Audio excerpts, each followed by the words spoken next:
4 अगस्त 2019 रात के करीब 11 बजे दिल्ली। एक व्हीकल क्वाइटली राष्ट्रपति भवन के गेट पर रुकती है। उस गाड़ी से उतरते हैं प्राइम मिनिस्टर नरेंद्र मोदी। बहुत कम लोगों को पता था कि उस रात एक ऐसा कॉन्स्टिट्यूशनल मूव प्लान हो रहा था जो 70 साल पुराने सिस्टम को बदल देगा। उसी वक्त कश्मीर में कुछ अजीब हो रहा था। पॉलिटिकल लीडर्स एक दूसरे से कांटेक्ट करने की कोशिश कर रहे थे, लेकिन फोन कॉल्स कनेक्ट नहीं हो रहे थे।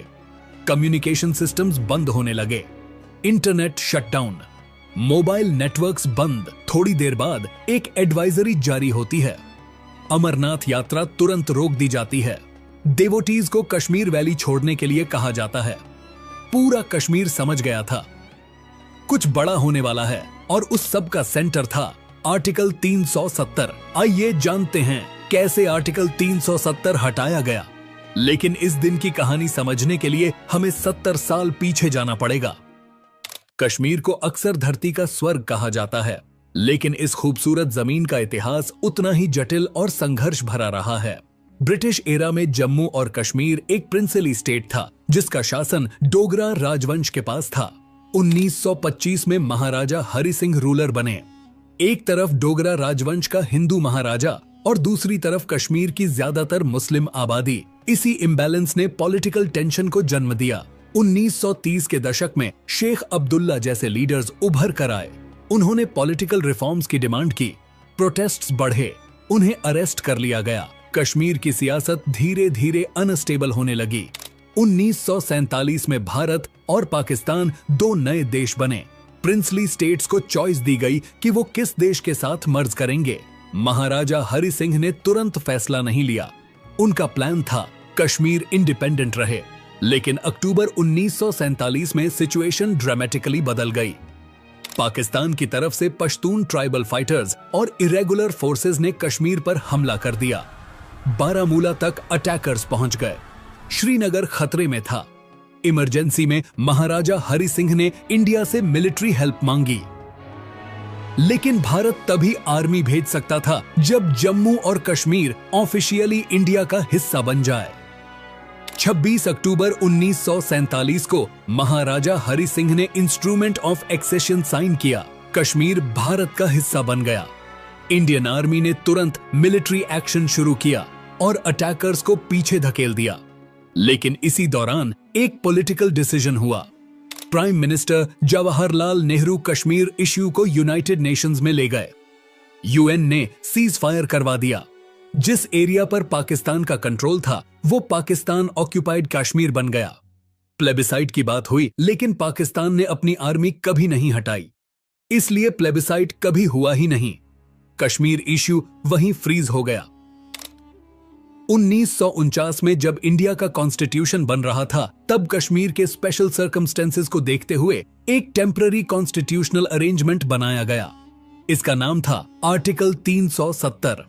इसके तहत इंडिया सिर्फ 3 सब्जेक्ट्स पर लॉ बना सकता था: डिफेंस, फॉरेन अफेयर्स, कम्युनिकेशंस। बाकी किसी भी सेंट्रल लॉ को जम्मू और कश्मीर में लागू करने के लिए स्टेट गवर्नमेंट की कॉन्करेंस जरूरी होती थी।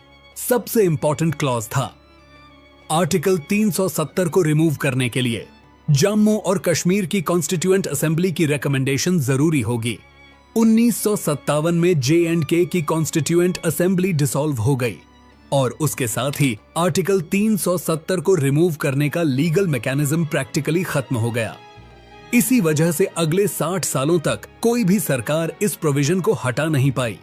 कई पॉलिटिकल लीडर्स ओपनली कहते थे आर्टिकल 370 को हटाना ऑलमोस्ट इम्पॉसिबल है। आर्टिकल 35A 1952 में दिल्ली अग्रीमेंट हुआ। इस अग्रीमेंट के बाद जम्मू और कश्मीर को कुछ स्पेशल प्रिविलेजेस मिले। स्टेट का अपना अलग फ्लैग था और कुछ कानूनी अधिकार भी अलग थे। फिर 1954 में एक प्रेसिडेंशियल ऑर्डर के थ्रू आर्टिकल 35A कॉन्स्टिट्यूशन में ऐड किया गया। इस प्रोविजन ने जम्मू और कश्मीर में परमानेंट रेजिडेंट्स की डेफिनेशन तय की, यानी सिर्फ वही लोग जो स्टेट के परमानेंट रेजिडेंट माने जाते थे उन्हें ही यहाँ लैंड खरीदने, गवर्नमेंट जॉब्स पाने और कुछ स्पेशल राइट्स मिलते थे। इंडिया के दूसरे राज्यों के लोग जम्मू और कश्मीर में न लैंड खरीद सकते थे और न ही परमानेंट सेटलमेंट कर सकते थे। 1980 के दशक में पाकिस्तान ने कश्मीर में प्रॉक्सी वॉर शुरू किया। मिलिटेंट ग्रुप्स को ट्रेनिंग और फंडिंग मिलने लगी। 1990 में सिचुएशन वायलेंट हो गई। Lakhs of Kashmiri pandits valley छोड़कर माइग्रेट करने पर मजबूर हुए। टूरिज्म कोलैप्स हो गया, डेवलपमेंट रुक गया, यूथ रेडिकलाइजेशन बढ़ने लगा। सेंट्रल गवर्नमेंट्स इश्यू को मैनेज करती रही, लेकिन आर्टिकल 370 को छूने की हिम्मत किसी ने नहीं की। 2014 में नरेंद्र मोदी प्राइम मिनिस्टर बने और पहली बार आर्टिकल 370 का मुद्दा नेशनल पॉलिटिक्स के सेंटर में आने लगा। बीजेपी के मैनिफेस्टो में इसे रिकंसिडर करने का वादा भी किया गया था। इसी साल जम्मू और कश्मीर इलेक्शंस हुए। बीजेपी ने 25 सीट्स जीती। पीडीपी लार्जेस्ट पार्टी बनी। बीजेपी और पीडीपी ने कोalition गवर्नमेंट बनाई। मुफ्ती मोहम्मद सईद सीएम बने। बाद में महबूबा मुफ्ती सीएम बनी, लेकिन कोalition में आइडियोलॉजिकल डिफरेंसेस गहरे थे। 2016 में बुरहान वानी एनकाउंटर के बाद वैली में वायलेंट प्रोटेस्ट शुरू हो गए। 19 जून 2018 को बीजेपी ने सपोर्ट वापस ले लिया। स्टेट गवर्नमेंट गिर गई। इस दौरान दिल्ली में कश्मीर पॉलिसी पर सीरियस डिस्कशंस चल रहे थे। प्राइम मिनिस्टर नरेंद्र मोदी और home minister Amit Shah constitutional experts के साथ मिलकर लीगल ऑन ऑप्शंस स्टडी कर रहे थे। एक सवाल सबसे बड़ा था, क्या आर्टिकल 370 को लीगली रिमूव करने का कोई रास्ता अब भी बचा है? इस सवाल का जवाब ढूंढने में सालों लग गए। गवर्नमेंट गिरने के बाद जम्मू और कश्मीर में गवर्नर रूल लगा। उस वक्त स्टेट के गवर्नर थे सत्यपाल मलिक। अब इलेक्टेड गवर्नमेंट नहीं थी। स्टेट की एडमिनिस्ट्रेशन गवर्नर के थ्रू चल रही थी। 6 महीने बाद दिसंबर 2018 में प्रेसिडेंट्स रूल लागू हो गया। इसका मतलब था जम्मू और कश्मीर की स्टेट असेंबली डिसॉल्व हो चुकी थी और लेजिस्लेटिव की सारी पावर्स अब इंडियन पार्लियामेंट के पास आ गई थीं। यह एक ऐसा कॉन्स्टिट्यूशनल सिचुएशन था जो कश्मीर की पॉलिटिक्स में बहुत कम देखने को मिलता है, और इसी सिचुएशन ने दिल्ली को एक नया लीगल ऑप्शन दे दिया, आर्टिकल 370 को रिकंसिडर करने का। 2019 कश्मीर में सिक्योरिटी ग्रिड को टाइट किया गया और फिर वैली में 38,000 एडिशनल ट्रूप्स डिप्लॉय किए गए। अमरनाथ यात्रा टेम्पररीली सस्पेंड हुई। कम्युनिकेशन सर्विसेज शट डाउन कर दी गई। 4 अगस्त को मेजर पॉलिटिकल लीडर्स को हाउस अरेस्ट कर दिया गया। कश्मीर वैली कंप्लीटली कंट्रोल्ड थी। इससे कश्मीर में चर्चा शुरू हो गई। लोग समझने लगे थे कुछ बड़ा होने वाला है। 5 अगस्त 2019 की सुबह प्रेसिडेंट रामनाथ कोविंद ने प्रेसिडेंशियल ऑर्डर CO 272 जारी किया। इस ऑर्डर में कॉन्स्टिट्यूशन के आर्टिकल 367 में एक नई एक्सप्लेनेशन ऐड की गई। आर्टिकल 370 में जहां constituent assembly of the state लिखा था, उसका इंटरप्रिटेशन बदल दिया गया।